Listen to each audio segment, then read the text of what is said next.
Yes, then we will start. Yes. Okay, yes, sorry. Yeah. Good morning, everyone. We, the board of ICA-Belgium, are very enthusiastic and truly happy to be your hostesses for this event on International Colour Day. For a good organization of this event, I first want to mention that this webinar will be recorded. If you don't want to be seen on this webinar, you can now turn off your camera. We also put everyone on mute, and we ask you to stay muted so that none of our speakers and audience is disturbed because of background noises.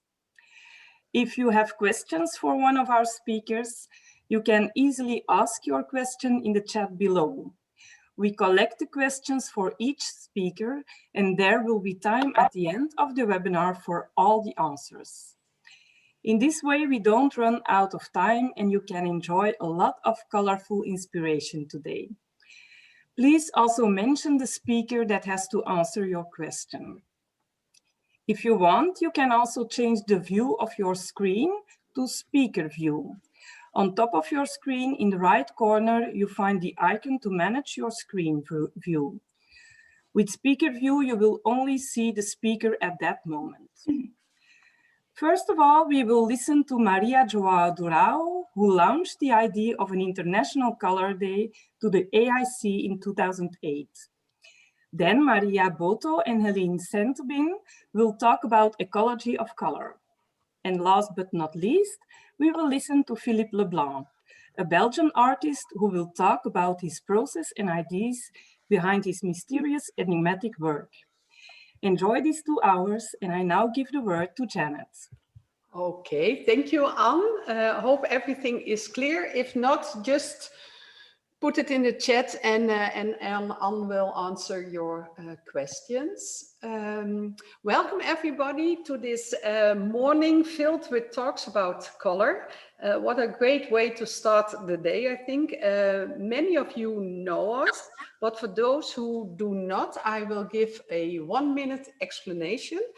Today you are invited by the 4 board members who are the force behind ICA-Belgium, the Interdisciplinary Colour Association Belgium, which was founded in 2016. And at the AIC Congress in 2017 in Jeju Island, South Korea, ICA-Belgium became the 28th member of the AIC, the International Colour Association, a membership of which we are very proud, obviously. ICA-Belgium provides a platform for everyone in the field of science, art, design, industry, and others in relation to color. And we kindly invite you to become a member of our platform to stay updated and get closer connections around the globe with other color professionals. So then we go to Maria João. So you see a beautiful logo behind me, and you will find out many things how this was designed. But before that, I also want to, of course, introduce Maria João. Many efforts and actions were performed by AIC members who dedicated time and creativity to strengthening identity and harmony across the globe by celebrating the International Colour Day. Today, you will hear how a process of 13 years went to support the endorsement of the International Colour Day by UNESCO. ICA-Belgium is proud to present to you the coordinator of the ICD, Maria João Durão. In 2008, she launched the idea to the AIC and the proposal was agreed to in 2009. Maria João graduated from Lisbon Fine Arts School. She was awarded a PhD degree with a thesis on color and space and a postdoctoral fellowship at the University of Salford in Manchester. She is professor at the School of Architecture, Lisbon University, where she is head of color laboratory since 2004. Many efforts and actions were performed by AIC. Oh, sorry, same one. Here, she also founded and lectured a pioneer master degree course in color in architecture. She is the Portuguese Colour Association Honorary President and Vice President for Portugal of the International Association of Colour Consultant Designers in North America. Among many other achievements, I could go on for a bit like this, but I stop here now. What is also very, very important, Maria João is also a very talented artist. You can see the beautiful picture behind her head. It is one of her artworks. Her artwork has been exhibited since 1989 in England, France, Japan, and Portugal, and belongs to public and private collections. Her publications range the areas of art, design, terrestrial and aerospace architecture, and she regularly presents her work at international conferences. Today, Maria João Durão will share with you the process involved in the establishment of an International Colour Day and how she sees the future of ICD. So Maria, the platform is yours. Thank you. Thank you very much for your beautiful introduction. I would like to thank you personally for the invitation to present this account that to some extent is an historical account of the creation and the establishment of the International Colour Day. I would like to greet the team of the Interdisciplinary Colour Association of Belgium, Inês, Maya and Anne, as well as my fellow guests and audience, and it is an honor to be here with all of you today. Very nice.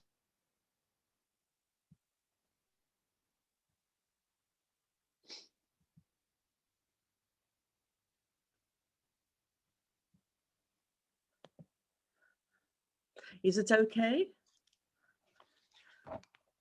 Yes, we see your presentation, Maria. Okay, thank you.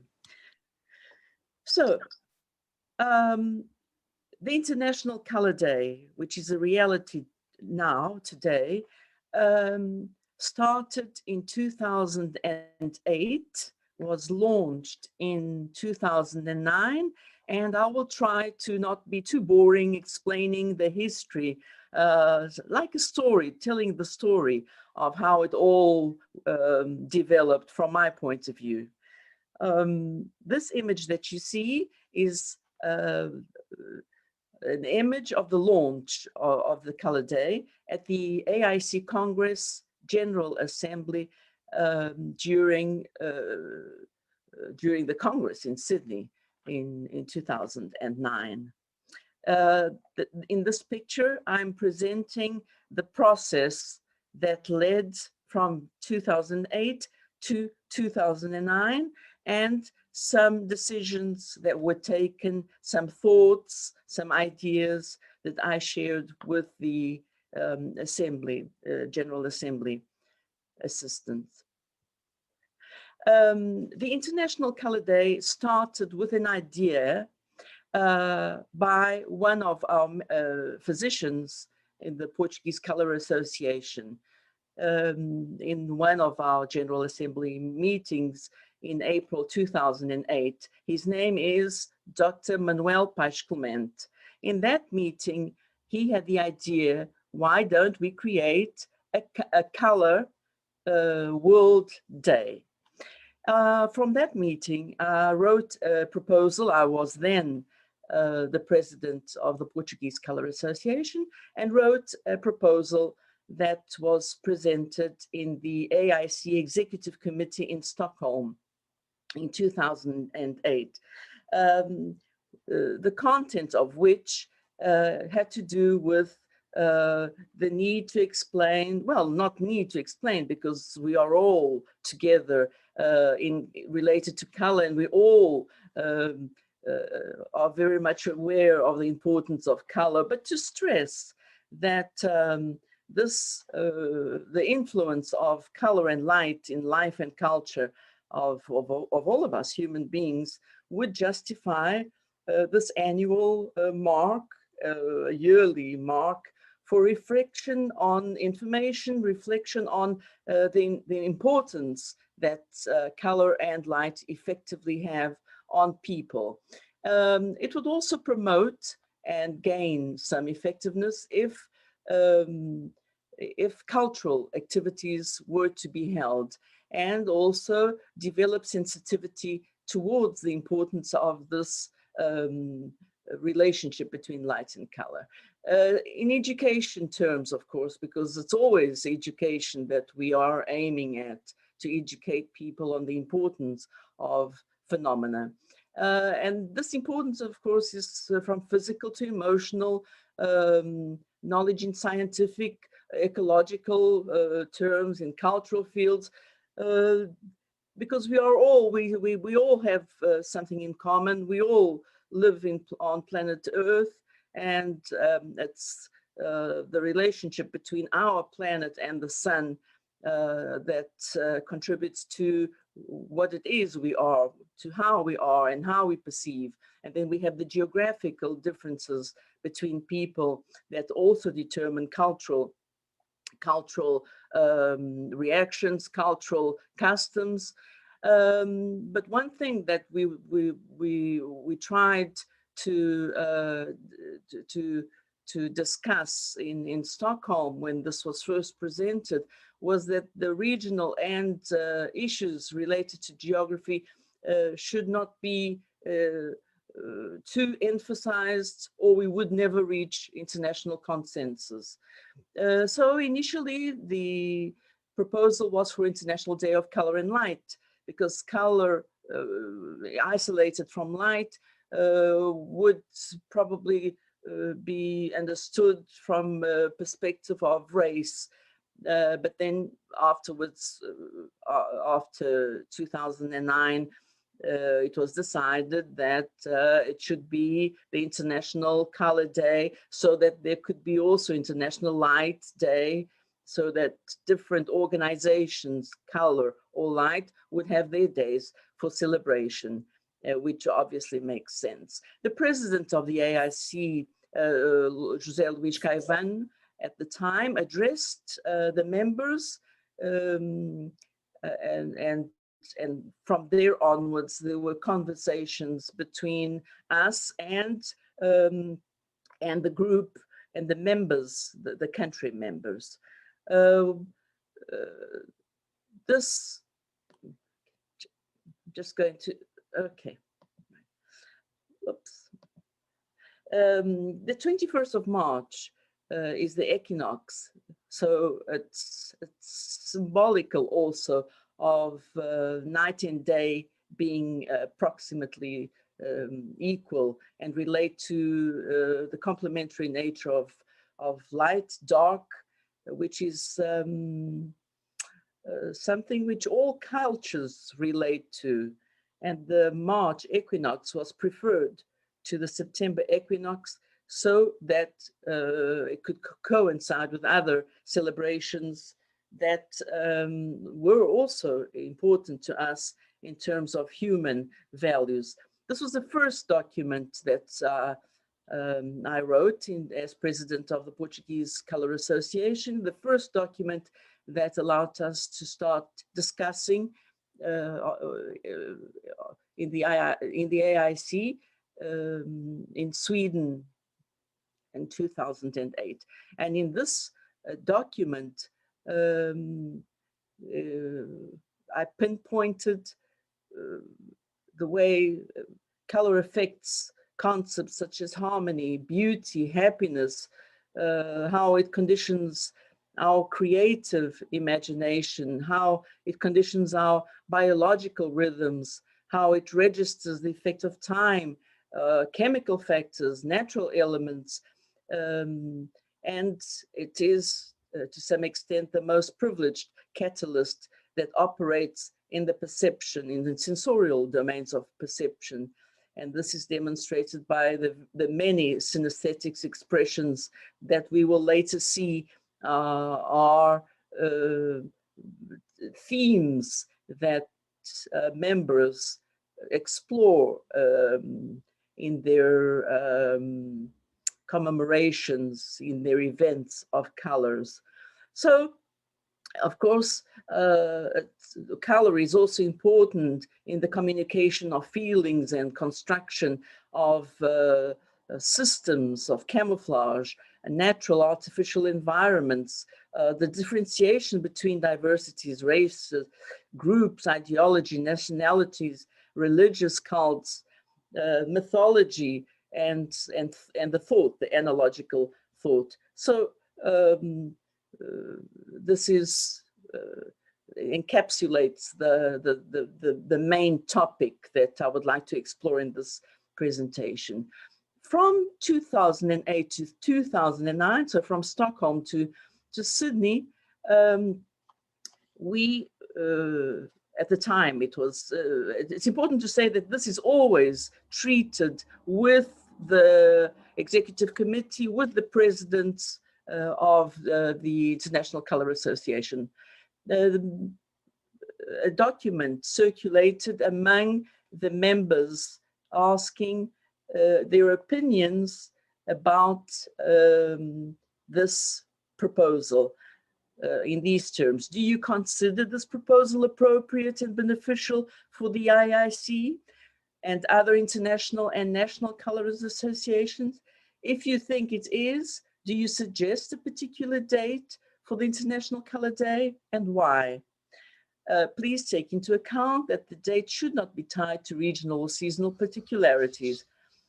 For instance, some people suggested the beginning of summer or spring, but this is different for the North and South Hemisphere. So we expected some answers to these prompts, these issues, and we gathered some ideas. On the day of the executive committee meeting in Sydney, we had more discussions before presenting the deliberations in the General Assembly. And on the 27th of September, we agreed on International Day of Colour and Light, as I said before, which then was changed. This had to do with the terminology to some extent of the equinox, ecus, equal, and nox, night, around the equinox, night and day being equally long. Linking to the complementarity nature of light and darkness. Why the March equinox and not the September equinox?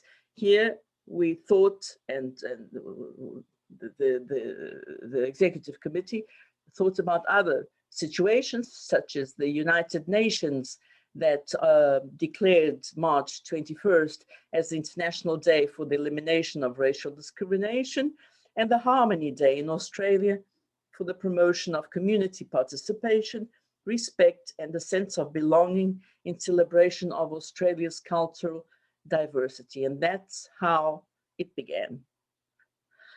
Berit Bergstrom was then the president when a competition, the logo competition, was organized.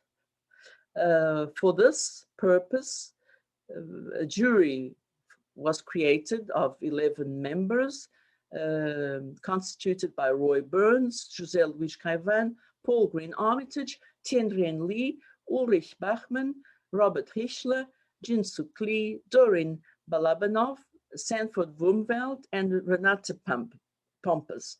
And the number of entries was 43. The winning logo by Hosanna Yao that you can see in the image to your left. A little bit more about it in a moment.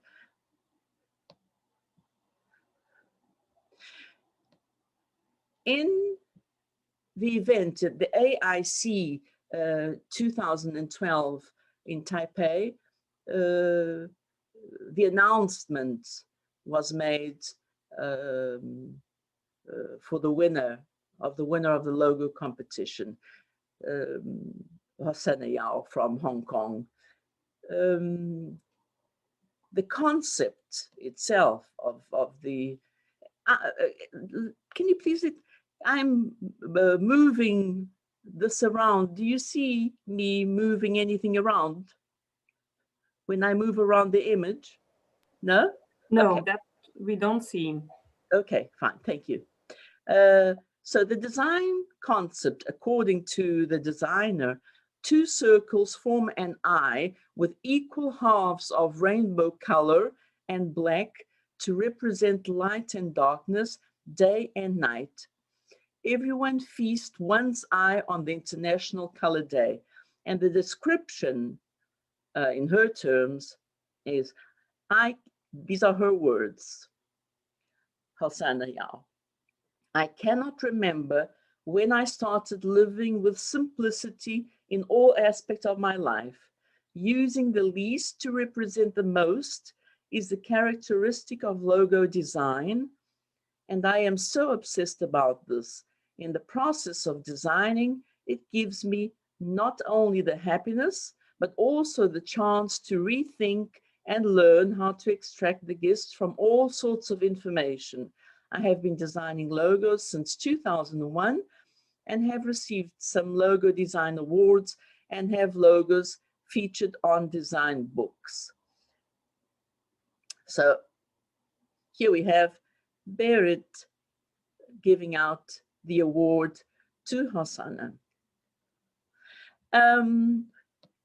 At this point, I think it's important to clarify that all presidents from 2008 to 2021, Vienne is present, have contributed largely with interest in the establishment of the International Color Day and regularly reporting on the importance of the celebration of this day. I just put a sample of the reports. Vienne is not here yet because we don't have the report yet of 2020.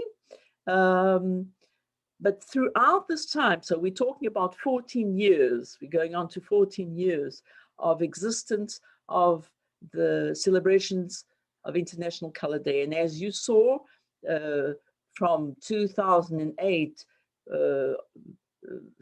there were some preparations, things take time. Members also need time to integrate the concepts, the idea, to make arrangements within their own country. The celebration started in 2010, 11, 12.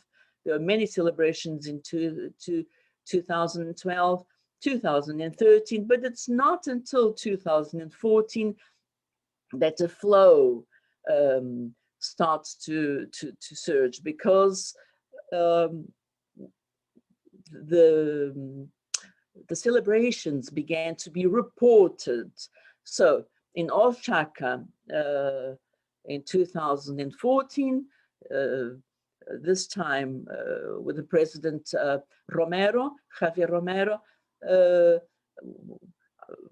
I was given the opportunity to edit the section on International Color Day, which means that members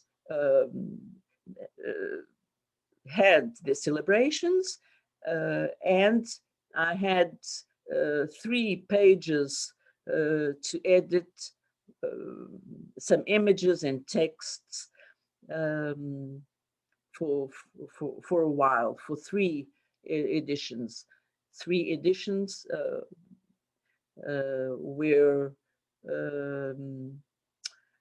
a selection of images had to take place. I'm kind of hesitating here whether to start talking about social media, but no, I think I'll stick to this right now. I will brush upon some of these celebrations, but obviously I won't go through them all, just for you to have an idea of the variety, the expanse of the typology, the possible typologies of these International Color Day celebrations. Starting here with Australia, a multimedia event called Color of Music and Lighting, chromo-aesthetic experience with classical and contemporary music that impact the kind of a synchronizing color and light experience. Great Britain articulating art and physical in the National Physical Laboratory in Clapham, South London, a talk where the electromagnetic spectrum was introduced. So this was an interdisciplinary event. In Italy, textile design course organized also about synesthesia and some activities that are experimental with students.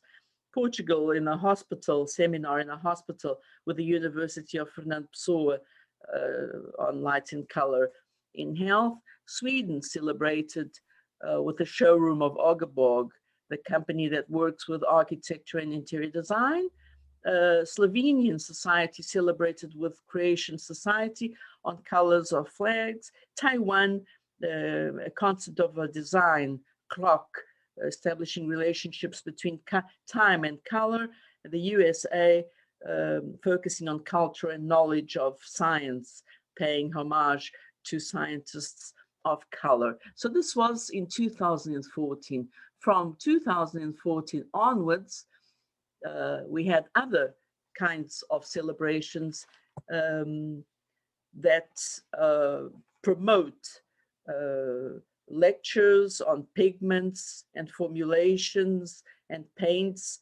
In Bulgaria, traveling a workshop like colors, photographing the colors of Bulgaria. In Canada, the series focusing on lighting design in Women's College Hospital.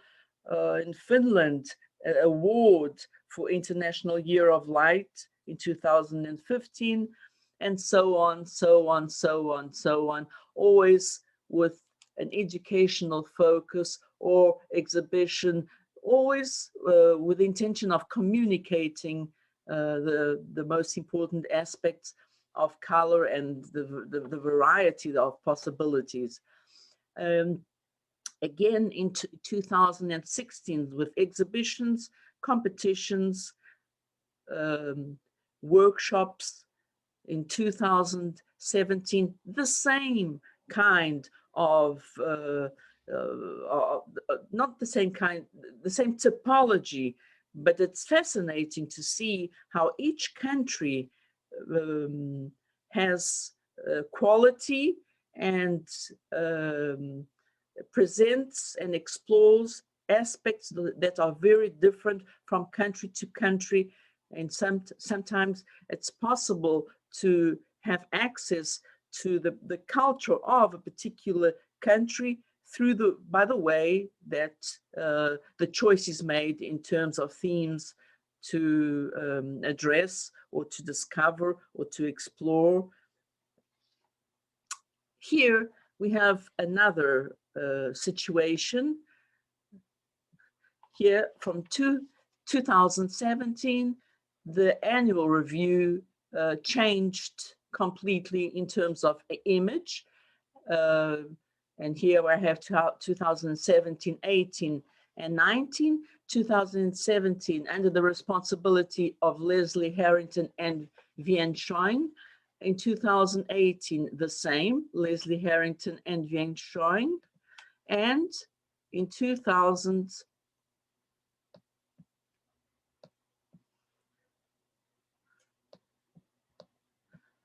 when 2019, Leslie Harrington, Takahiko, and Vian Schoen. And here the design is very distinct and allows for, oh, sorry, I had this stopped, and allows for a greater expand. The reading is different, the organization is quite different. But again, here you have.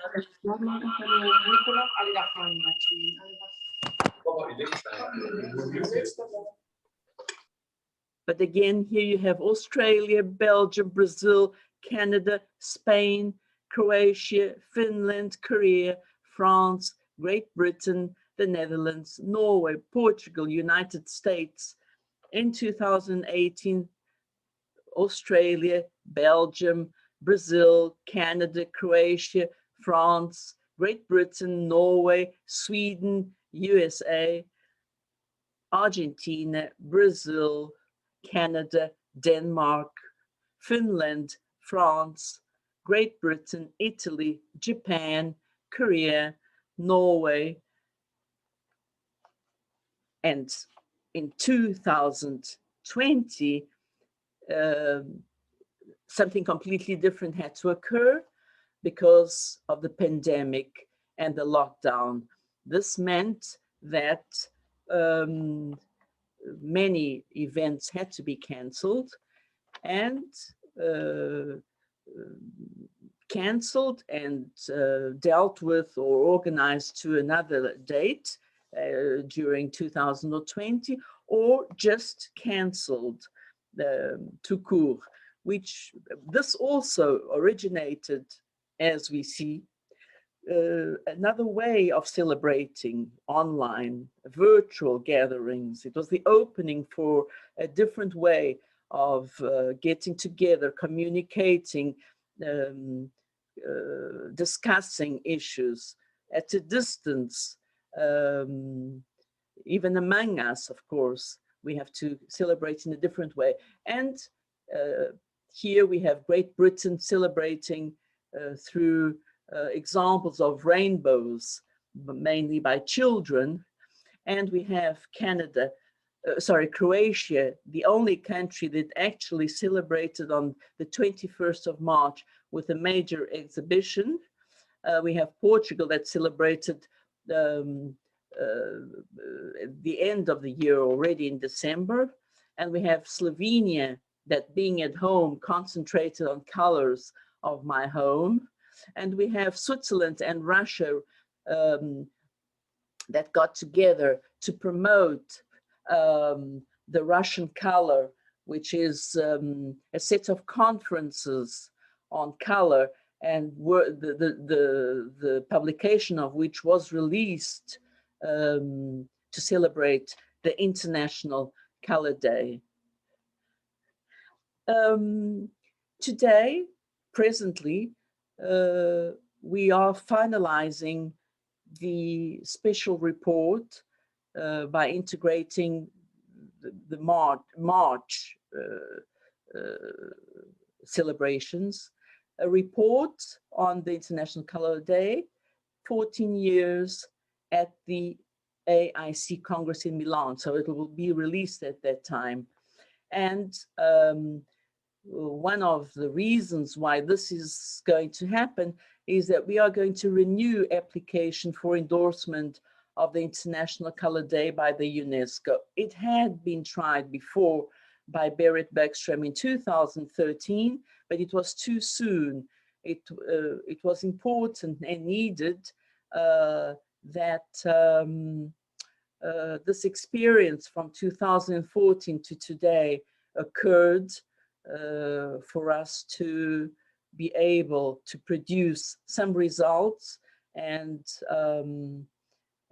allow UNESCO to understand what it is we are doing in order to endorse. In terms of the future, this is the new future. In terms of the future,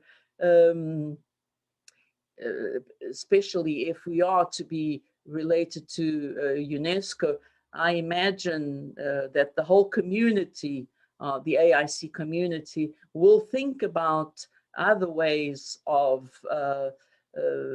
making connections, making events.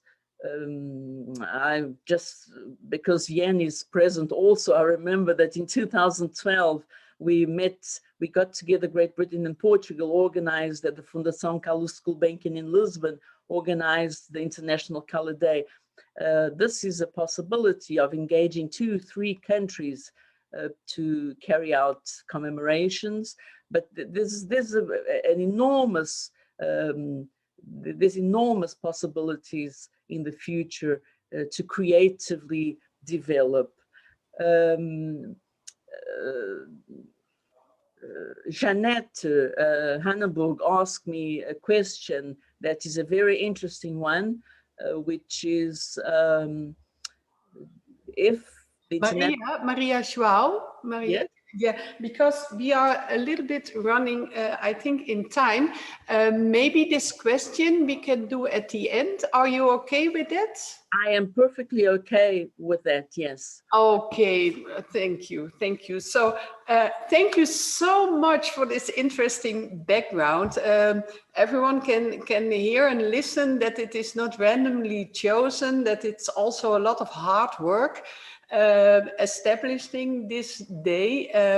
I personally also think it brings a great awareness around the world and also a lot of connection between people. Like this morning, you were talking in Australia for a symposium, and all these people come together around the world. And I really think it makes a difference in many people's lives. So dear Maria João, you started this movement. Please keep at it, and we wish you really all the support you need to make this UNESCO Day a fact. For sure, ICA-Belgium will support you on this journey, and because color is important in everyone's life, I think. Thank you so much for sharing this. And then this question we will do at the end, because I think also this question is quite important. I heard your answer this morning and it was very interesting. So I would really like everyone to stay until the end. Thank you, Maria. Thank you. Yeah, so we will give the platform now to Ines to introduce the next speakers. So I think you first have to stop sharing, probably. I think I have. Yes. So Ines, the platform is yours. Okay, thank you. Our next guests are two pioneering researchers at the Laboratorium, that is the experimental lab for art, design and biotechnology of the School of Arts, Ghent. They study how color is generated in living beings with the aim to bridge nature and design by dissecting these bases of color generation and translating them into an applicable and sustainable material. Here to discuss a revolution into the environmentally friendly use of color in art and design. Please welcome María Boto and Heleen Sintobin.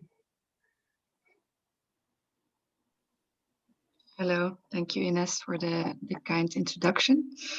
I'll go now and share my screen. Maybe Maria, you make a wave to all the rest because I will do the presentation, but I'm not alone. Maria, my colleague, is currently in Barcelona. So make a wave, Maria, and you will also reply to questions in the end.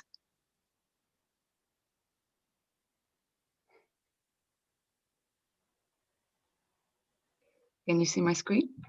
Yeah. Okay. Hello, everyone. So I'm Heleen Sintobin, and my colleague is María Boto. We are currently doing this research, which is an amazing opportunity by CASC University in Ghent, Belgium.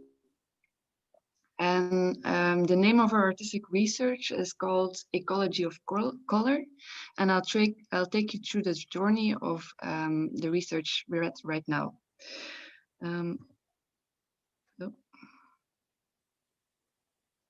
But first of all, happy International Color Day. It's the first time myself I'm celebrating, and I think it's quite fun. Also, very nice to hear your introduction, Maria Jo.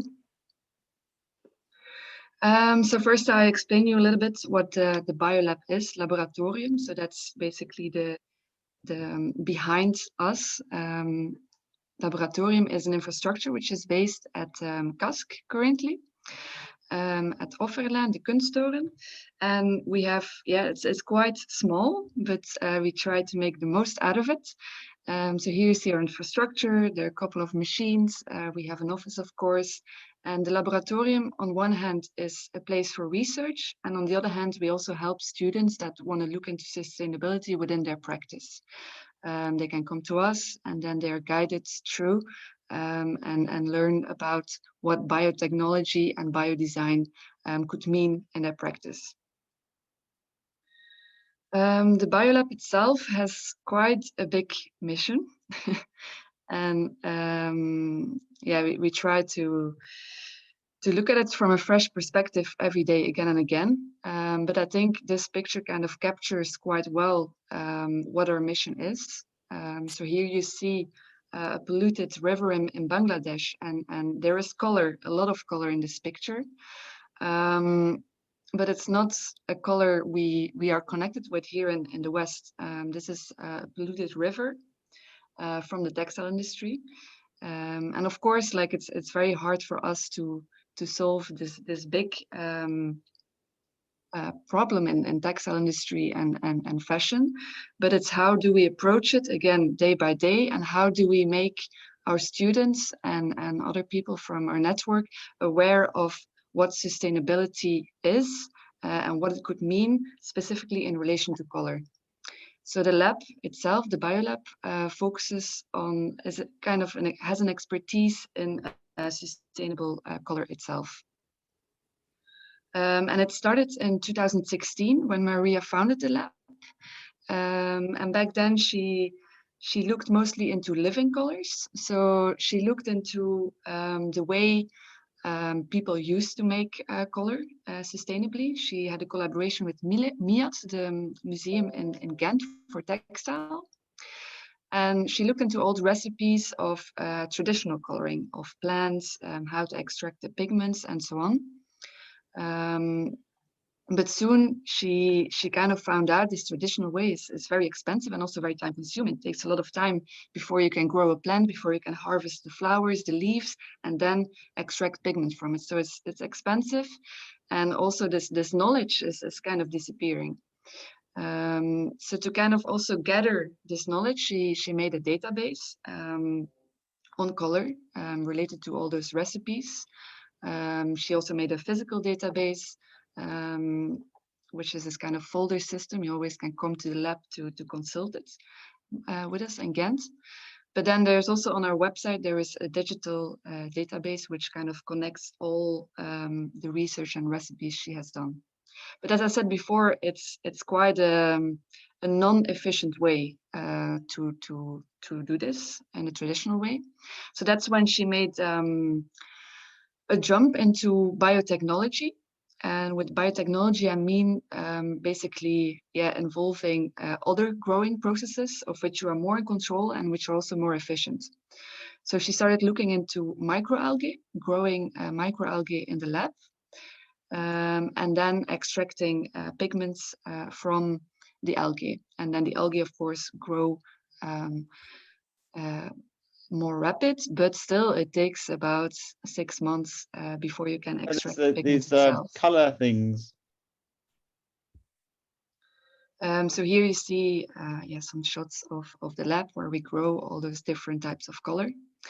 And then basically to extract the color is quite primitive and basic, let's say. You collect the biomass, you filter the living microalgae, and then it just becomes a paste and you extract the pigment from it. When you think about microalgae, you usually think about this kind of bluish, brownish, green tones, but actually there is way more. There are also pink pigments you can extract from microalgae. So here you see a pink microalgae. And this is the natural color palette from a variety of microalgae around the globe.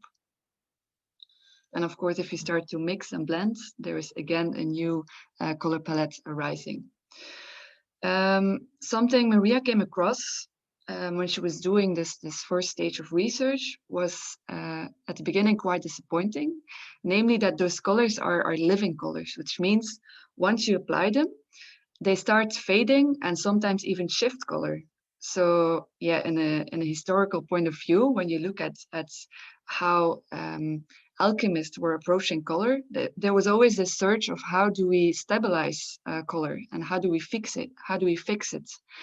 And yeah, so basically all this work and then things kind of fade away.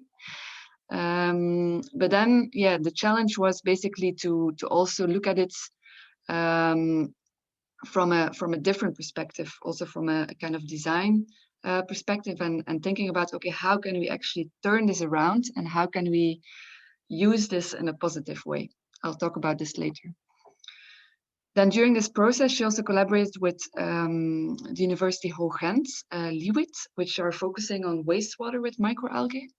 And basically, microalgae can purify wastewater while they grow.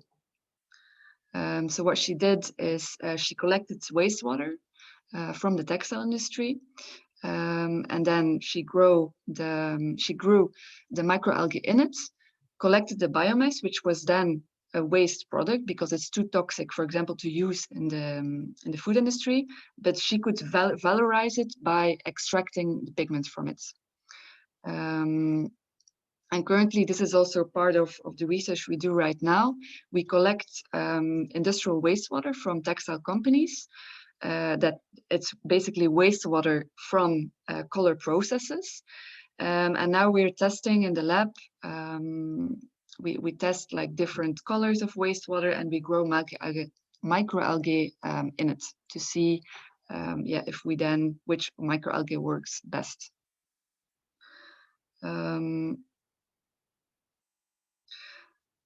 We also, with the lab, because we try to, of course, use the knowledge we have, we want to spread it as much as possible with our art and design students. And for that, of course, application-wise, we need to think about, okay, this color, how do you apply it and which materials can we use? So we started experimenting with the algae inks on paper, textile, and even 3D prints PLA plastic. This is what you see, some screen printing on textile. This is the natural color palette of the different microalgae pigments. And also trying out different mediums to bind the pigments. Again, the wild color palette. This is screen printing on paper.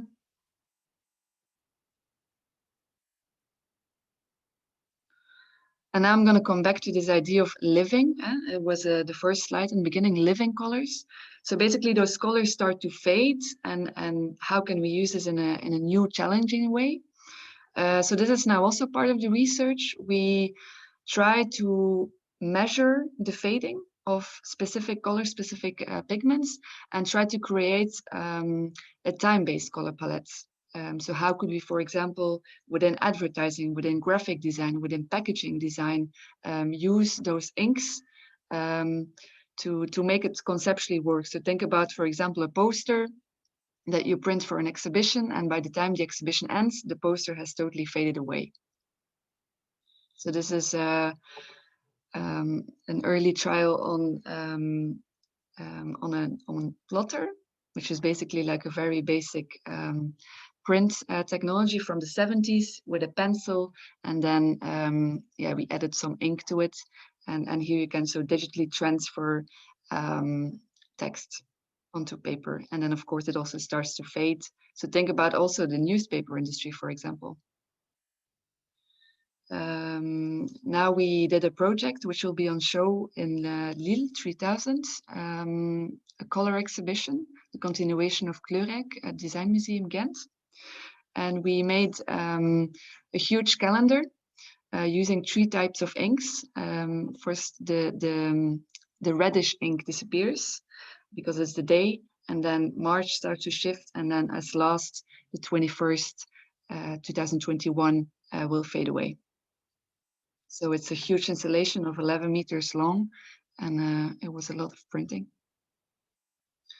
And then at last, there was also an experimentation and collaboration with Formlab, which is a 3D printing lab, basically our neighbors, where we colored bioplastics to make 3D printing filaments with algae inside. And then of course, as well, here you also can see the fading process on the plastic itself. And something I forgot to mention with the printing and the time-based color palettes. Right now, we are also collaborating with printing industry, and we try to push it towards inkjet technology to really manage a proper industrial inkjet printer to, for example, print in big mass. Think about archives, think about things you need to print which you only use for one day. And then I wanted to mention this project as well, which is Neocorgalism. It's a website we made, and this is about naming color. Basically, everybody has a different idea of a color you see, and what this is a mini installation on the website where you see a color every time, and you are invited to input the name, basically a name that you connect to the color you see, and then. Yeah, so here you see a couple of things. So Barbie print, blue, deep purple, but it's quite nice also to relate in a personal way to color. How do people see and think about it? Because color in a way is a vocabulary, but we also wanted to see how we could connect it to language. And then here is like from this database, you see some colors that people named the same, but then of course they're all different colors, which is quite fun.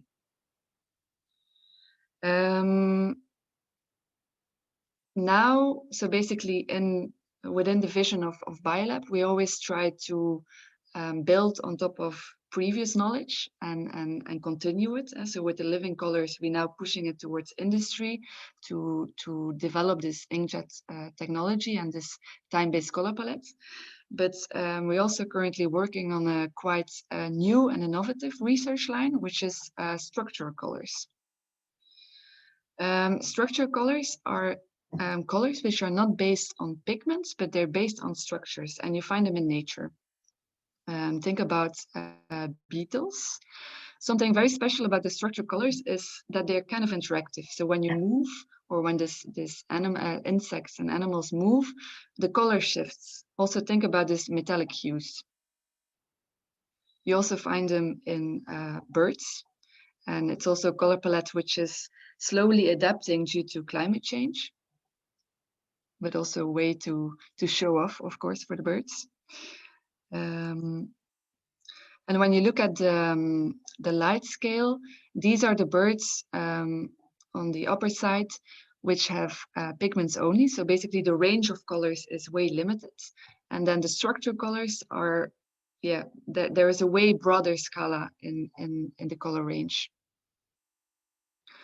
Now, how it works, as I mentioned, structural colors. So it doesn't work with pigments, but it works with 3D structures, which means, so this is, for example, the upper layer. You see this kind of 3D structure.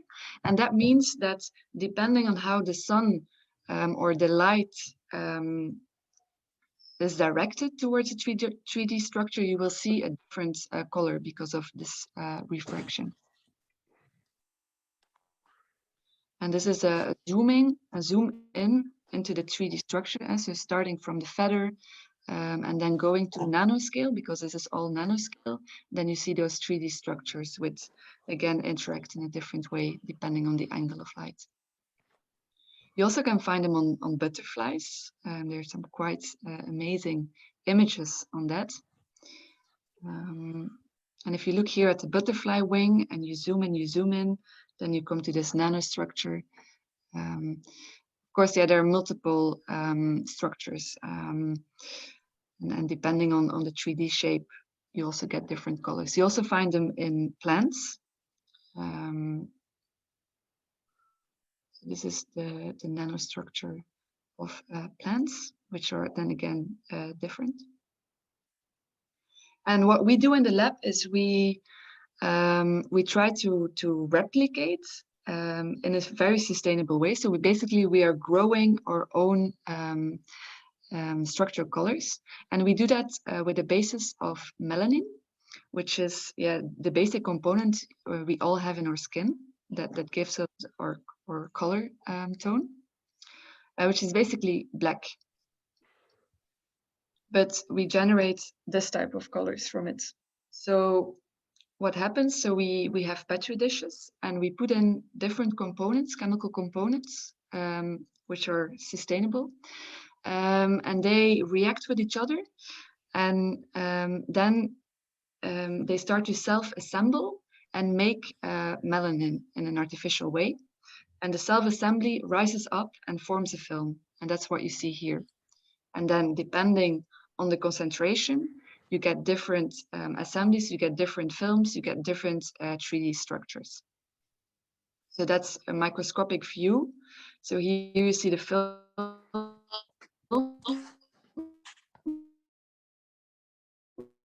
And then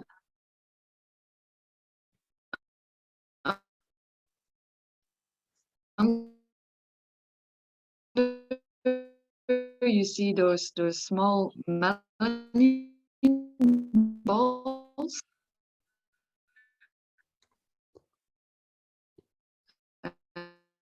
Which are every time assembled in a different way depending on the concentration, and that will every time generate a kind of different interactive color. I mentioned the way the color, so the light. Oh, close my Adobe. I'm sorry.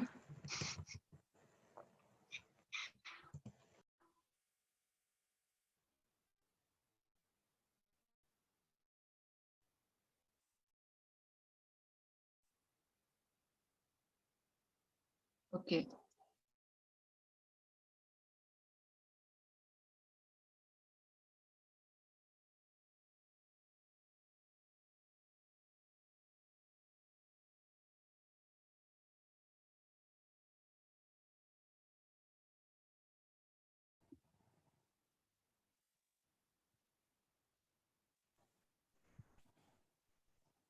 Ja, doen komt toch mijn identiteit veranderen en hè?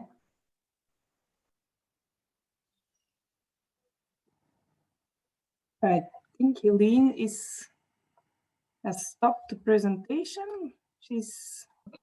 Yes, because I'm looking where, no, now Helene is coming up again. I see her now coming up again, so maybe. Okay, if she's not coming, I will follow the presentation. That's good, you're too, Maria. I didn't know if the internet was unstable at Helene's or at mine's, but apparently it's Helene's. Yeah. Thank you, Maria. Okay, I'll open my.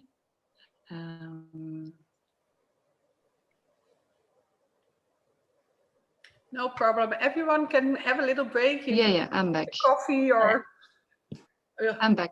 Water. I'm gonna share my screen. Yes. Excuse me.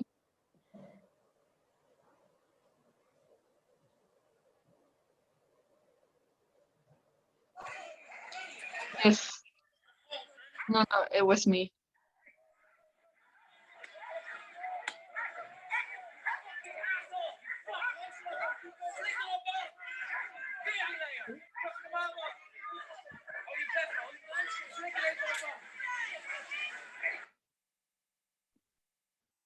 Helene, are you back, or do you want me to continue with the presentation?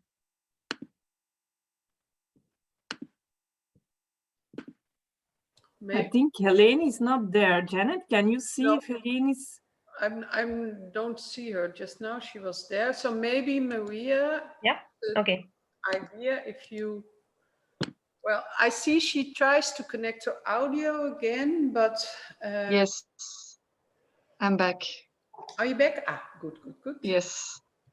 Okay, one last trial. It's weird, my internet. Yes, this is our new normal, I think, so we all understand.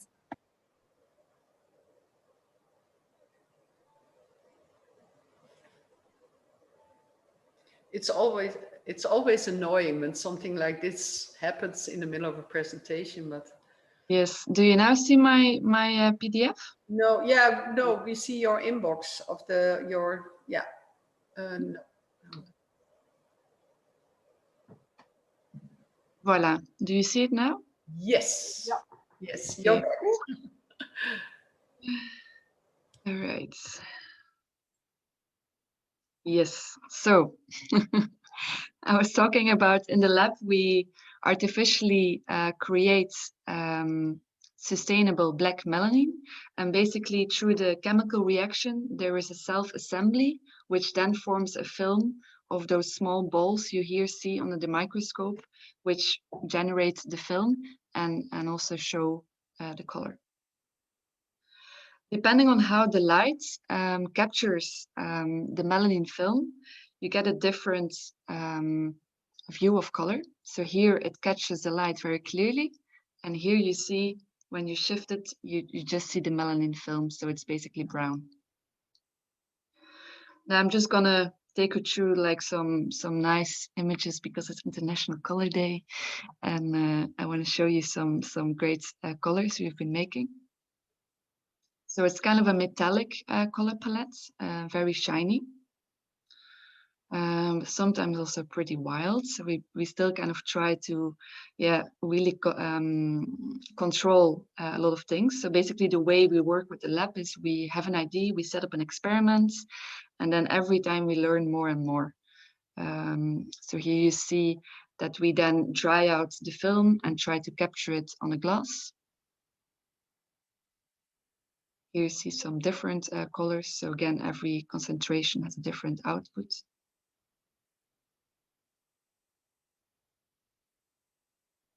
And those are really colors you see back in nature's color palette.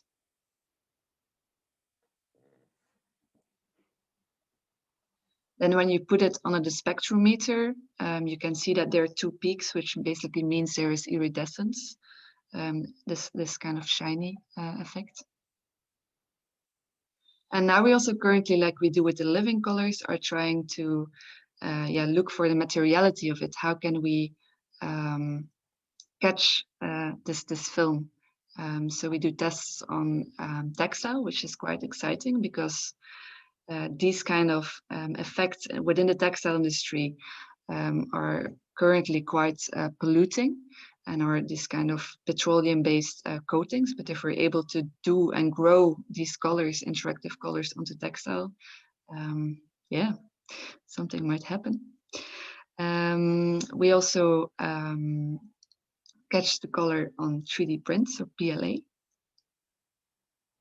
on ceramics. Then if we have, for example, glazed ceramic, you kind of see a more shiny effect. We also try to really scale things up. So we try to experiment and go from nanoscale to real scale. So we also can communicate with artists and designers to see the potential of it. Then we play with shapes. So here you can see that basically the shape of this 3D printed Petri dish also interacts with the color formation. And then every time we have an idea, we set up a new series of experiments and we learn more and more. Trying out different sizes and see what the effect is on that. Trying out different 3D shapes. So this is kind of a curved, which also kind of then reacts with the color formation. What does a 3D landscape do to the color formation? And now currently we're also involved in a very exciting project together with Anne-Veronica Janssen and BSL and L'Oréal, where we're basically funded to see what the applications could be within artistic research. And because the structure colors are very interactive, and Anne-Veronica Janssen, who is a Belgian artist, has a very nice approach and research into sensorial experiences of color. We are collaborating with her and see how she can apply our knowledge into her work. These are some of her works, just to give you an idea about this experiential part of her artistic approach. Voila, that was it. I'm happy I made it. So thanks a lot. If you want to stay updated, definitely follow our Instagram account. That's where you see the snapshots of our in-between research experiments. Laboratorium Bio. Yes, and then on the website you also can follow our updates. Thanks a lot.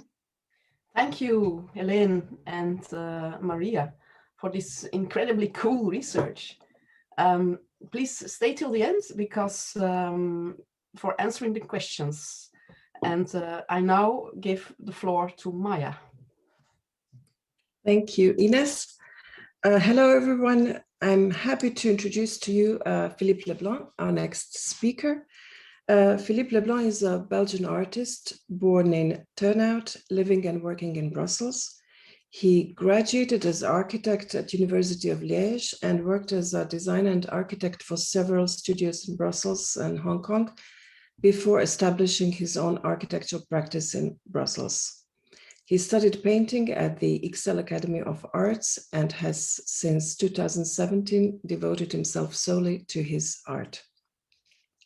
His sensitivity to space, geometrical abstraction, and mathematical rigor brings his compositions into the third dimension, interacting with the viewer and his perception of space, light, and movement.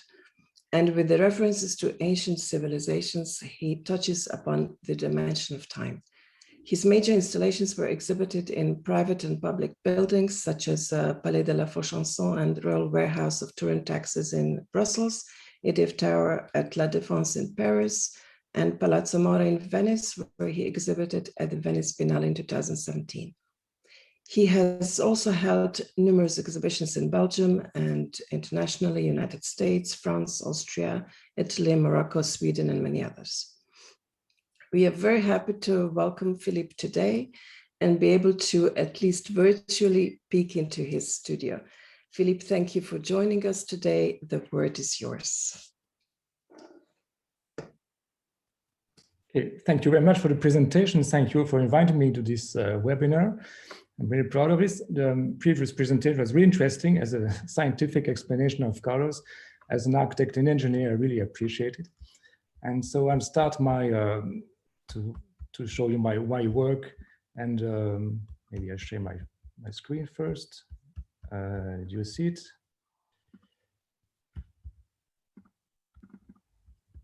Yes, here we go. Yes, we see your presentation, Philippe. Okay, you see it? Okay, we see it. Yes. Fine. So when I was invited, I wasn't at the beginning when I started as an artist. I didn't think of myself as an artist drawn by colors. I was a bit shy, and I only tried the red and the different shades of red. As you can see here, the first artworks about 10 to 15 years ago was only red and white, and sometimes a little green, but I was a bit not really at ease with colors. And little by little, I started the different artworks.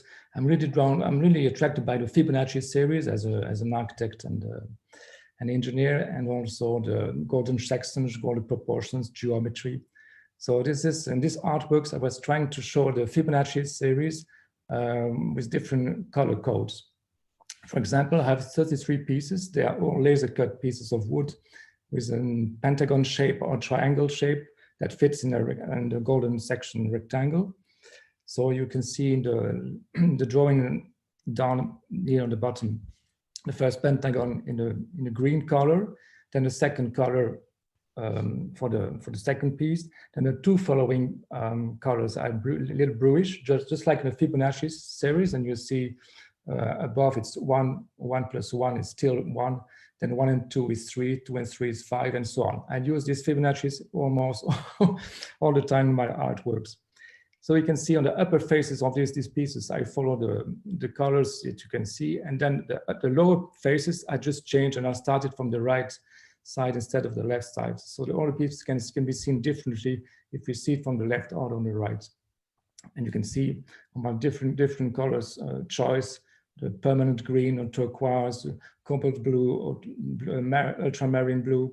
So I mix all these colors. Sometimes I try to use colors that already exist on the market, but sometimes I mix them because I'm not happy with the colors that I have seen in different on the market. This is another artworks with different colors, the same principles, except that I use the yellow to the purple, and we can see it when you see it from the left on the right, you can see different colors. So the viewer has to move to appreciate the artwork. I tried it with gray. Everybody can imagine that gray is not a color. Black and white is just boring, but it's quite a challenge to find different shades of gray. In this case, I use again the rectangle, which is just fits the golden section, just to explain the Fibonacci series, because the Fibonacci series is related to the golden section as well. I'll make a long story short, but it's always the same idea in my artwork. And here we can see that the upper face of the rectangles start from white to black, and the lower faces start from black to white on the other sense. So this is the way we can imagine the artwork, which is just not so big. It's just 70 centimeters high on 12 by 12. But I did two bigger works as well. Here I have the same idea, but with pentagons and with other colors. So I had fun imagining things, different things. Here we have golden ellipses, which that fits into a golden section rectangle, also with different colors from here. I didn't follow the color circles. I prefer to change from one color from directly, instead of having a yellow, dark, light orange, or red, and so on. I decided to switch of colors, which gives different idea of the artwork. And also the ellipses can be arranged just in a nice way, or they can be put at random, so the viewer can play with the ellipses. It can turn around an axis. I did the same with the green and blue colors. So you can see in the middle the laser cut pieces of wood. They are painted with an airbrush. It takes a lot of time, of course, because I have to paint both sides, not only one side, which is quite tricky. Here another one with the red and green colors, and the cat that was there that says, I am the artwork, I'm you. And, okay. This is the same idea, but just to show that I'm really attracted by the surrounding. The surrounding is very important in space as well. In this case, I didn't use wood, but steel plate with mirror finish on one side and paint on the other side. And with the mirror, you have the reflection of the colors of the other preceding ellipses. You can see the reflection of the floor of the surroundings as well, which is very important when the viewer turns around the artwork. This is another series where I was asked by a galleries to imagine a family tree, which was I was thinking, what shall I think about a family tree, as I really drawn by art, geometry and mathematics. So I decided to imagine a rectangle following the golden section rule. So you have on the bottom left a small rectangle. I just doubled the width and the height. I get another rectangle, which I divide by a diagonal. Then I tripled the width and the height and so on. And I divide it by 2 by 4 by 8 by 16 and so on. And you can easily imagine the father and mother on the lower rectangle, then the grandfather, grandmother's great-grandfather, great-grandmother, and so on. So it's a kind of image of the time of your family. And all the colors, I decided here to have all the mothers in the reddish shades and all the fathers in the blue colors. And then all then I was all set at random. I didn't decide that the gray, the light blue should be on that one. I'm just trying to have the right balance. On the left, on the right side, you get the same art, but the same idea, but with less colors, which I think could be different, just like give a perspective on your family history. And we have here another, I was more daring with colors. I decided to have all the mother sides from red to yellow, and fathers from blue to light green. And it gives a totally different balance. You can see on the right, also the details, some pieces of puzzle I raised to give some more perspective and volume to the artwork, and some shadow as well with the light. So this is another series as well. I was asked for an exhibition to think about writing, art and mathematics and writing. So I was a little bit, it was kind of a challenge because I didn't know how to introduce writing in my artworks, and I was certainly attracted by the ancient writing, especially the Chinese writing, was really geometrical. So it looks like a code, but actually it's really history. It's just like they used to write the numbers more than 2,000 years ago. It's the Fibonacci series. When you see from the left side, the upper number on the left is 1, 1, 2, 3, 5, 8 vertically, and then you have 13. It's a horizontal strip instead of vertical, and so on. I won't explain it too long because the most important things in here is the colors. It's a light box actually, and the back of the light box is also painted with different strips of colors. And these strips follow as well the Fibonacci series. We have a first strip with a particular width, which is yellow. Then I have another strip with the same width, which is blue, dark blue. And then the third strip is the double of the previous, because one and one is 2. Then the fourth one is 3. Then the fifth one is 5 and 8 and so on. And when you see it from when it's lit, you can see all the colors mixing in one another. When you move, you see the blue mixing with the orange and so on. That wasn't really expected, actually. That's why like sometimes I imagine things, and once the artwork is done, I get different effects that I really didn't expect. Of course, after when I do the second and third artworks, it is expected to have this color mix. But I think it's quite interesting with light and colors, as we were discussing before. So this is another artwork with the same idea. This is the Mayan Writing. So it's still a Fibonacci series, but it can be read horizontally. You have from the top 1 is 2, 2 and 1 is 3, 3 and 2 is 5, which was written with a strip, 5 and 3 is 8, and so on. And also, it's also a light box, and it's lit from behind, and the background is also with different colors. We have all these on the same column and same range. You never have the same colors, from yellow, blue, orange. Of course, I can change all these colors. I have different artworks with different colors, and these colors allow us not to be confused with the one number from another, because with all these strips, you might imagine that this number, the light blue, would be confusing with the dark blue. Here's another writing. This is the Babylonian Writing. So always that I wanted to say also in my artwork titles, I have the name that I invent. Then the 30 is the number of numbers. Then the IOP stands for the yellow, orange, purple. You could see in the different artworks, I use these capitals just to explain the 3 first colors used in the artworks. In this case, it's also a light box, and the back of the backlogs, it's also painted just to differentiate the different numbers. Of course, I use, this is an artwork that was for an exhibition in Casablanca, and I choose the colors that in my imaginations fits well with Morocco, with the north of Africa. You can see when you see it from the front or from the side, it's totally different. Different perspective. This is another series. Actually, I use colors to represent time. In this case, it's year 2080. It's a leap year with 366 days.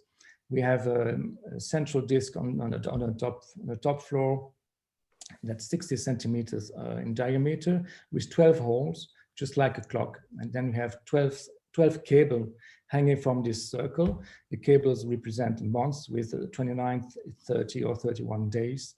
And the days are represented by the ellipses on 12 by 14 centimeters, 24 centimeters, just to represent the hours of a day. Maar kunstenaar maakt leuk mooie dingen, jongen. Leuk. Ja, ik heb het niet gevolgd, maar helemaal... One moment, Philippe. Can everyone mute, please? Someone is shouting about something in Dutch about the artwork. So please mute. Thank you. Sorry about that. Okay, Philippe. That's a problem with webinar. We could use it differently. Yes. So this is the sculpture is 24 meters high in the staircase in the Palais de la Chanson in Brussels. And all the ellipses stands for the days. And of course I had to choose a color for each Monday, another color for Tuesday and Wednesday and so on. So the 1st of January is a Monday from this year of 2080. The Monday is just on the top. Then the last day of January is down there at the bottom. Then I start in February, another day on top, and February ends at the bottom, and so on. And all these colors, when you see it from above, there's always the same colors: light yellow, light orange, red, purple, and so on up to purple, and then again after the purple another yellow because it's Monday again. But when you see it from upstairs, they're totally mixed, and you can't imagine anymore that it's a calendar. It's just all the, it's got a bit of confusing, which I like in this kind of work. But there's a strict rule when I designed the sculpture, and after that, the rule is barely visible. That's what I like anyway. But you can see that it's a lot of work to prepare the things before hanging it on the circle. I try to show here a small video.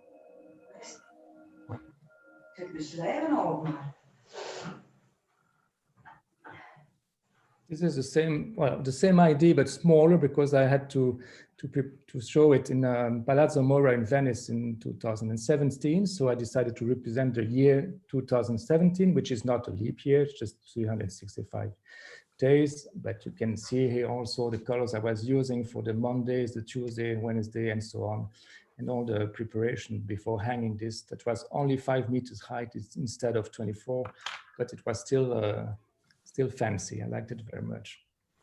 And it's not that easy to transport and to install, because it can all be wrapped in the small suitcases, which is quite convenient to show different things abroad as well.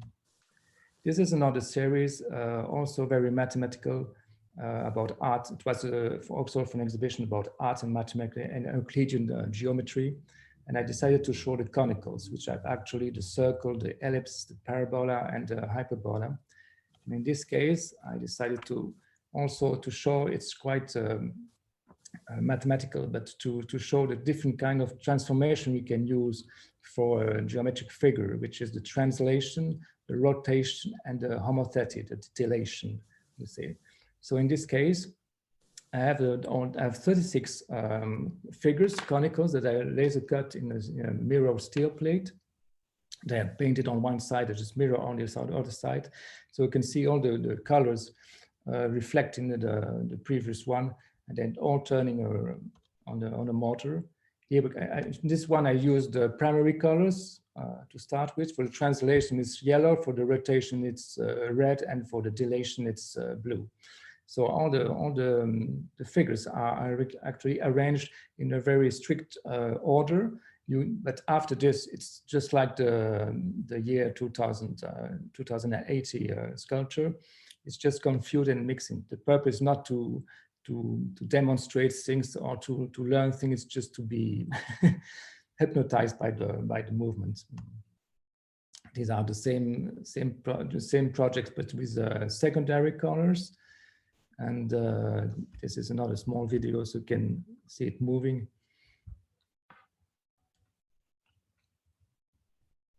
And there's always a circle, an ellipse, and parabola, hyperbola, and again a circle, an ellipse, parabola, hyperbola with the different colors. And the funny thing is to have them all mixed.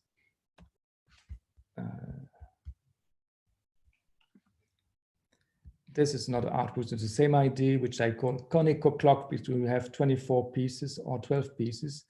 You have also all these conicals, the circles, the ellipse, the hyperbola, there's parabola, hyperbola.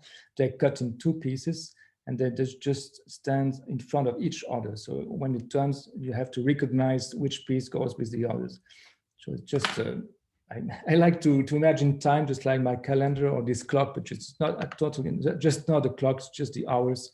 Why should be the 1 o'clock in orange and 2 o'clock in blue and 3 o'clock in purple? I don't know, it's just just by choice. You can see the details when all the colors are reflecting in the other pieces. And this is also the same with secondary colors.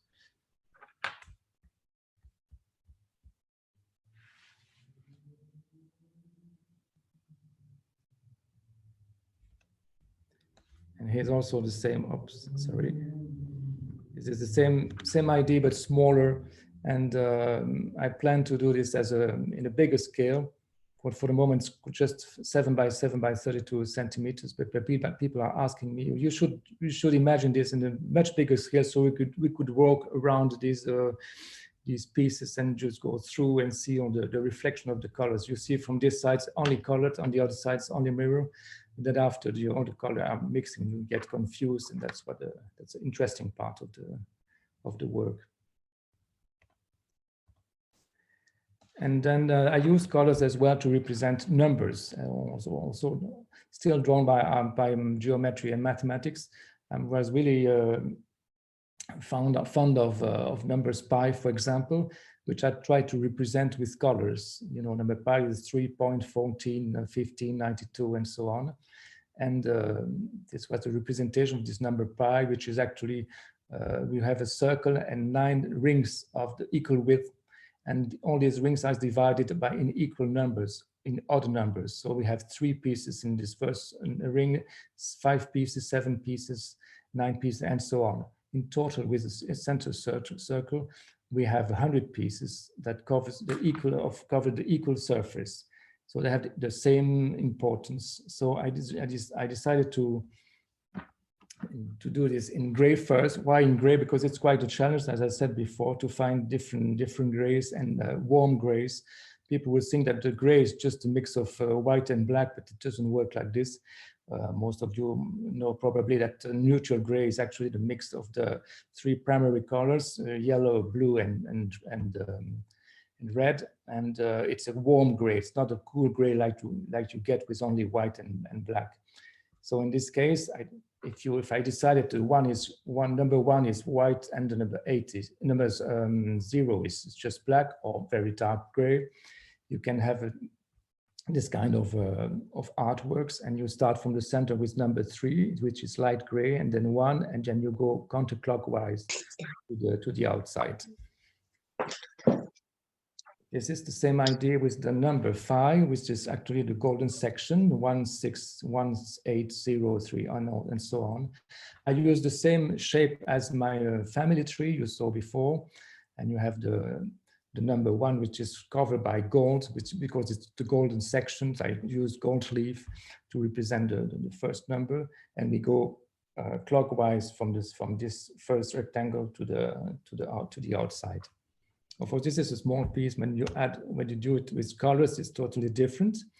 But this is the same principles as the one we saw before with colors. Of course, I could decide to have different colors and to start with the blue instead of yellow, and to have the number 2 red instead of orange. That would change very much. And also, when you start with the center of the artwork, and you decide to have only 3 of 4 rings, you would have the same balance of colors, so that you can see it when I have this step-by-step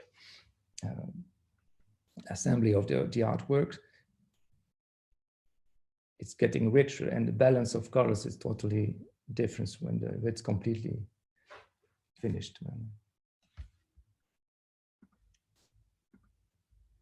So this is the same as we saw before, but in color.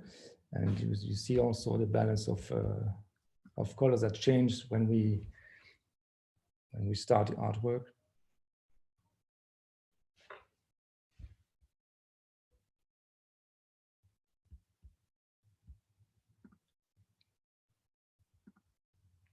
And this is also quite technical, but I use an Excel sheet just to see how many colors I would have, because it's the number 5, as you see on the right side. It has a lot of the integer part and then the decimals. You don't have the same numbers. If I decided to represent the first 127 decimals of number 5, you don't have you have the same numbers. Number 1 won't show up as frequently as number 4, for example, or as number 8 is very frequent in the 101st decimals. So if I decided the 1 is a yellow, and the 2 is orange, and the 3 is dark orange, and the 4 is red, and so on, I can change the artworks and have it. The number 8 could be 4, and the number could be green. Could be red, sorry, and the number 9 could be yellow. I would have a totally different artworks. You can see it here, for example. the balance are totally different. It's I could have this, with the same idea. I can imagine different artworks. This is another representation of the square root of 2, which is also an irrational number, very enigmatic for the ancient mathematicians. And this number, square root of 2, was already discovered 4,000 years ago by the Babylonian. Actually, when you have a square on 1 by 1, the diagonal is square root of 2, which is 1.414 and so on. You can see it, there's the same diagram. We start from the center, which is number 1, yellow, and then I go to the right and so on. I follow all the pieces. This is the square root of 3, which is actually the diagonal of a cube. We have here an hexagon, but it's also a cube in perspective. And I have the same, I'm using the same principle as before. You can see the square root of 3 is 1.732, and I have a special way of reading the number, starting from the diamonds on the bottom and then clockwise, so on.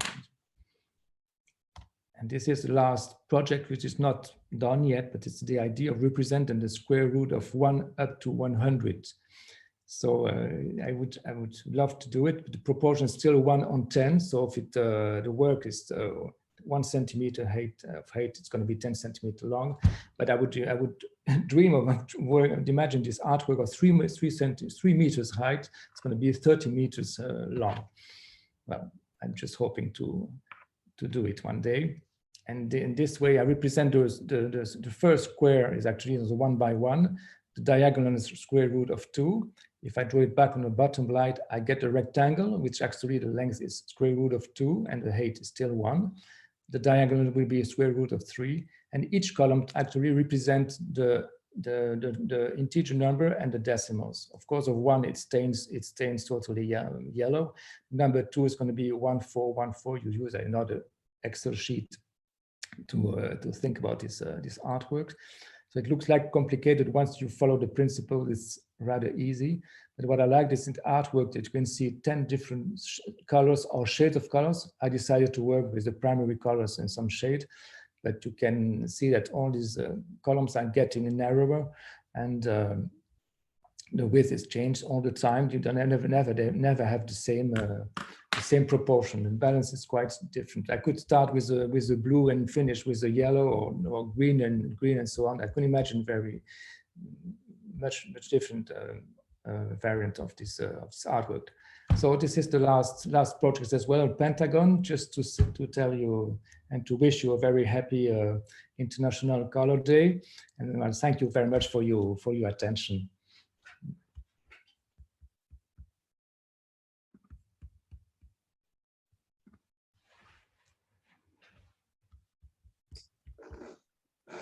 Thank you very much, Philippe. That was really, really interesting. I have one question. You sort of answered, but I was still wondering.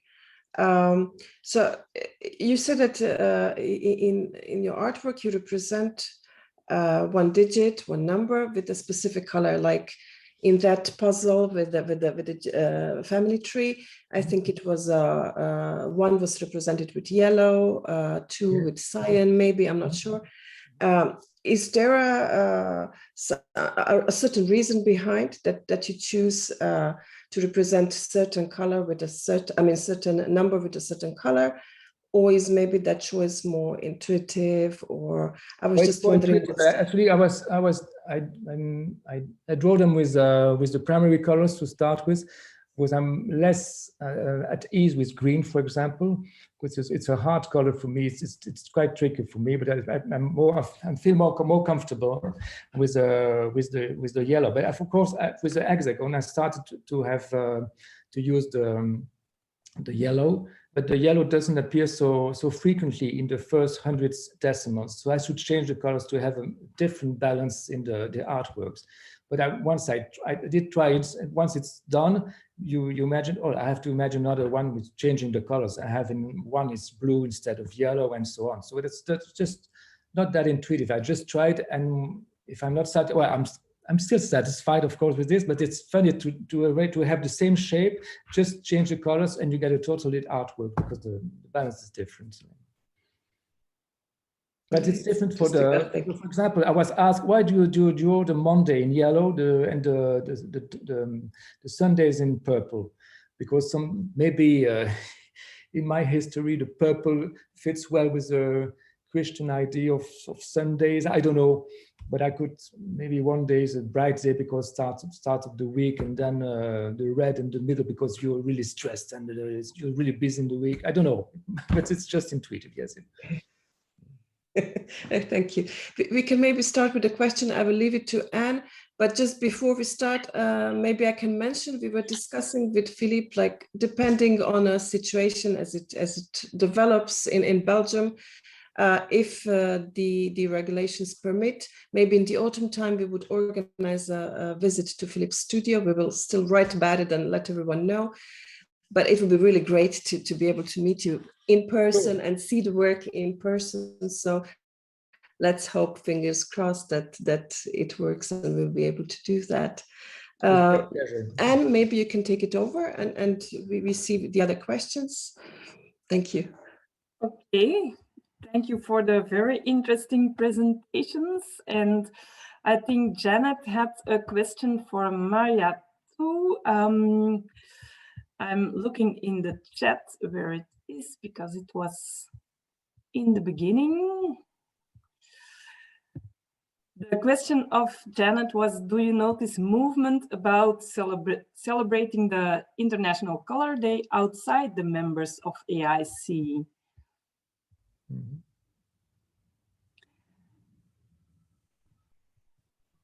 Maria, you are still muted. Yes.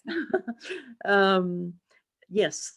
The thing is, we have, for instance, on Denmark participating in 2019 celebrations that we featured in the report, the AIC International Colour Day report. We have Museum of Colours also. We have, nevertheless, rejected some participations. By rejected participations, I need to clarify. Imagine that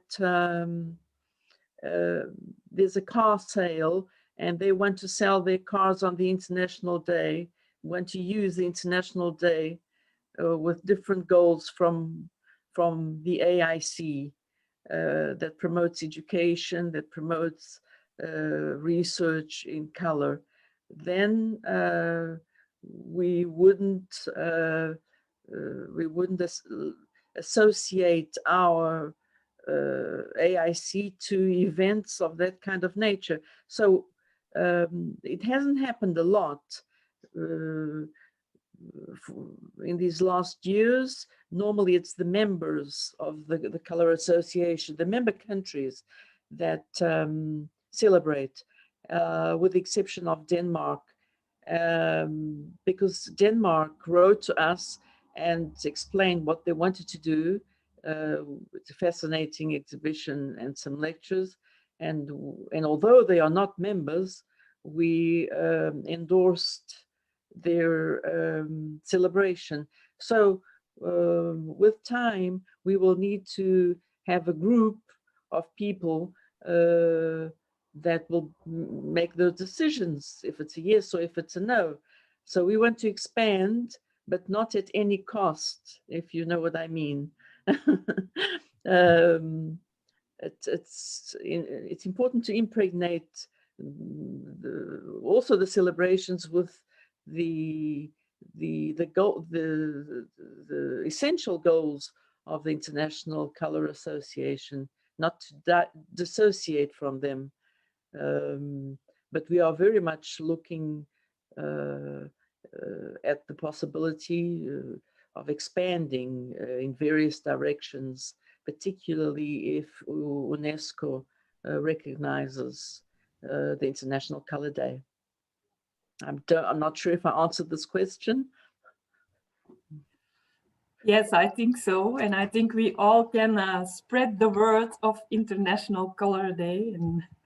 And there was also a question for Heleen and Maria. A question from Lynn Bartlett in the chat. Have the inks and dyes been trialed on anodized aluminium? Okay, I will answer. Can you hear me? Yes, we can hear you. Yeah, first of all, I would like to thank ICA for giving us this opportunity. I think I've been connected to ICA already since 2017. So yeah, thanks for letting me be here again. And thanks, Helen, for the presentation, for an amazing presentation. I'm really glad of having such a great colleague. So now going to the question, no, we never did it, but yeah, we are quite open to try new things. In fact, we have already many things that we would like to try, so we will put it in the line. We have been, we have been working with metals for a little bit, with the structural color research, but never with this technique on aluminium. And something that I also wanted to say, sorry, is that, the pictures that Heleen showed you, they were super amazing colors. But if you see them on real, they are even more amazing. So it's something that we have to also work on it, how to make it digitally much more appealing. But I think, it's like in nature, you really need to see with your naked eyes and to really enjoy the whole experience of color. Yes, thank you very much. There are also still questions for Heleen. I'm looking in the chat. Questions from Amandine. Could we imagine to harvest algae from the sea or shores to produce pigments instead of growing it? I could answer, but I think, Maria, you're the specialist there. Well, like, what is the difference between growing it in a lab environment and then, harvesting it from the sea, indeed? From the sea source, what we can get are macroalgae, no microalgae. So it's something that we cannot grow in the lab. We could pick up microalgae from the sea, but it's still, it's not so easy to pick only individual microalgae. So when you collect algae from a pond, you have many things growing in there. So it's much more efficient to do it in a lab, and also you can select which colors do you want in advance. And for the second question, I see structural colors. Yes, the colors of the feathers in birds, they are also affected by climate change. I will not, I don't know specific examples on structural coloration, but I know some examples of birds that because their environment is changing and because the colors are adapted to the environment for camouflage, the colors are changing too because they have to survive. And also for some animals, like there are some white birds that they live in places where there is the environment is snow. They are quite likely to disappear because they will become a easy target for predators. So that's something that, color is somehow affecting them because of that. And I think, I don't know if you want to add something else, Helen. Yeah, I think what's also quite interesting that like this whole idea of structural coloration right now, this is also a very hot topic of research for the military. So think about camouflage, for example. So yeah, it's quite interesting to see that in different disciplines, they're kind of looking into nature and see how that can, how we basically can collaborate with nature and learn from it in order to, create different futures. Yeah, and with the structural colors, it's not only on looking for a white palette, but you also can modify the color experience with the structure. You have to, I don't know if you know this project, Benta Black, this the blackest black. There is a bird in a paradise bird who has a black that is as black as this Benta black and is natural black. So it's not only a black, but this create this light absorbance that make it super deep. Anish Kapoor black. Yeah. Thank you very much. I think we had all the questions for this moment, but in the meantime, if there are still questions, I think maybe you can also answer them to our speakers themselves. Maybe you can put your email address in the chat also, so that people can answer their questions directly. And for everyone, if you want, you can also save the chat with all the information. If you go in the chat, then at the right, you see 3 points, and there you can save the chat for yourself, so that you have all the information that is in the chat. Then I will give the word back to Janet to close our webinar. There's some more questions in the chat. Right? Okay, I didn't see. Maybe the question for Philippe first. Yes, the question for Philippe. What is the reason behind your choice for the Fibonacci series inside your artwork? Well, I was, as an architect, I was really aware of the golden section rule, which is actually a very an architectural interest. So, and the golden section rule is actually related to the Fibonacci series.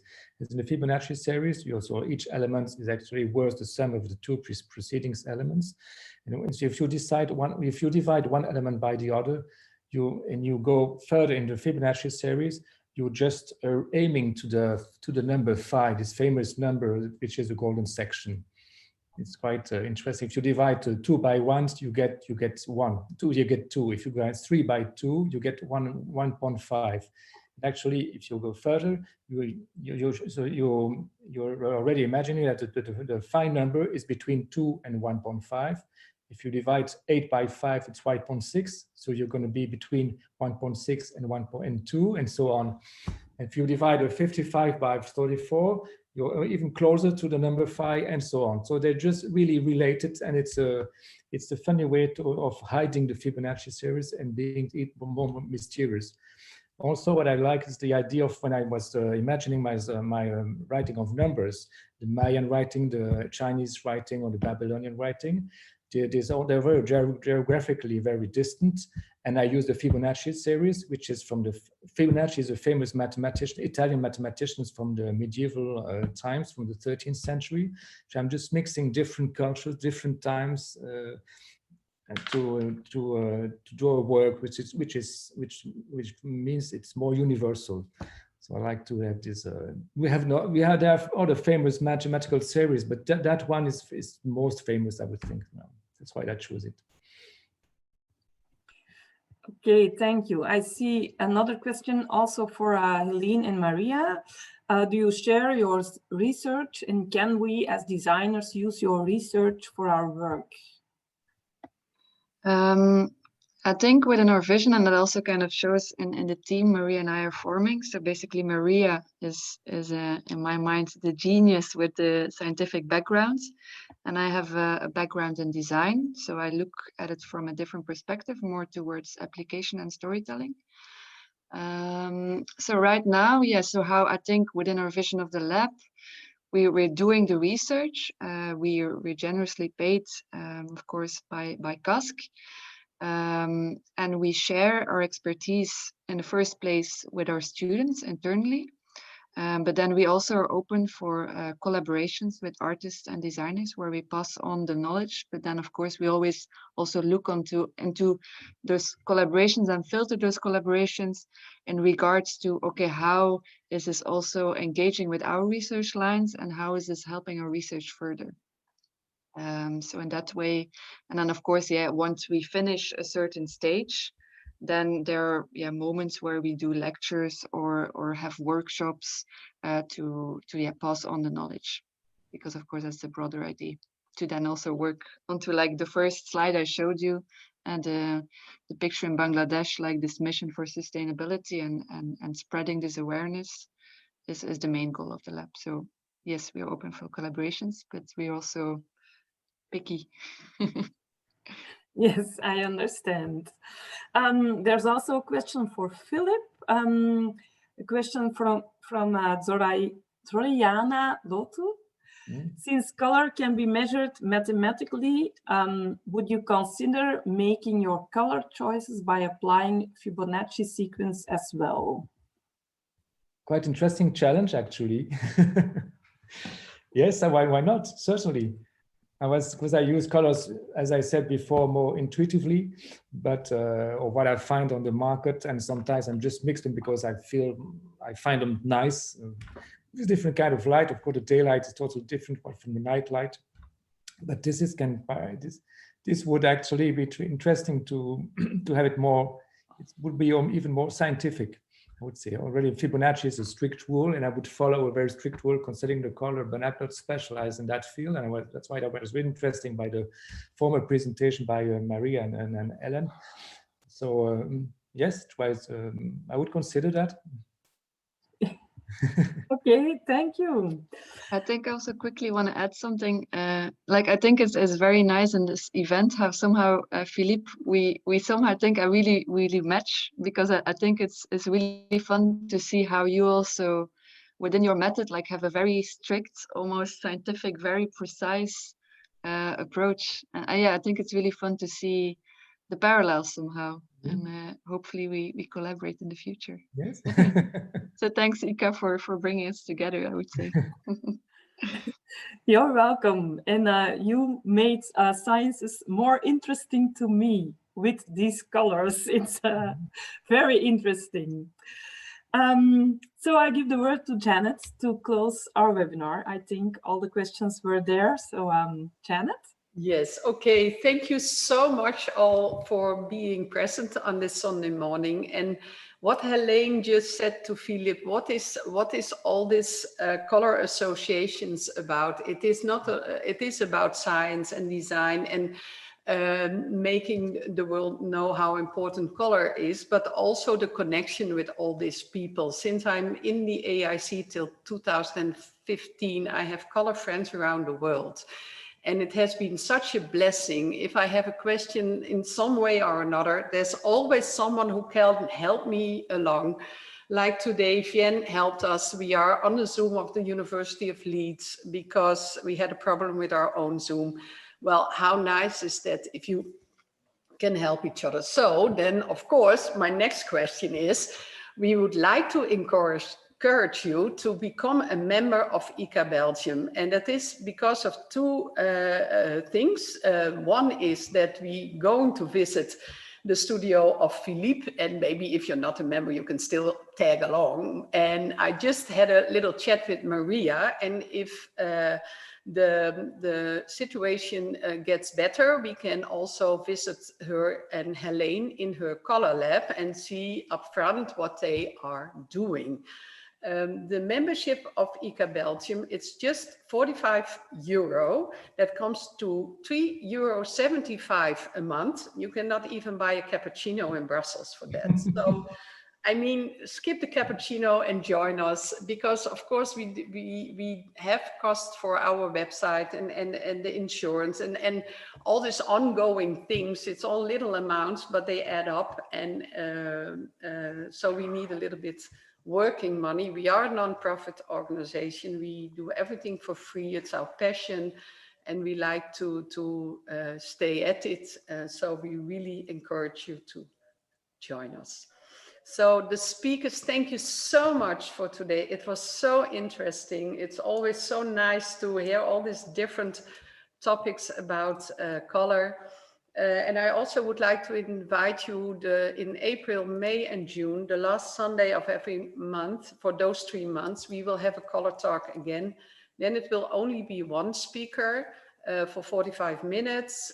So it's an hour, but on Sunday morning, it's a nice way to wake up, have your croissant and your coffee and come and listen to us. Okay, I would like to say goodbye to all of you. Have a nice, colorful day. The energy of the color is within us, I think, today, so it cannot go wrong.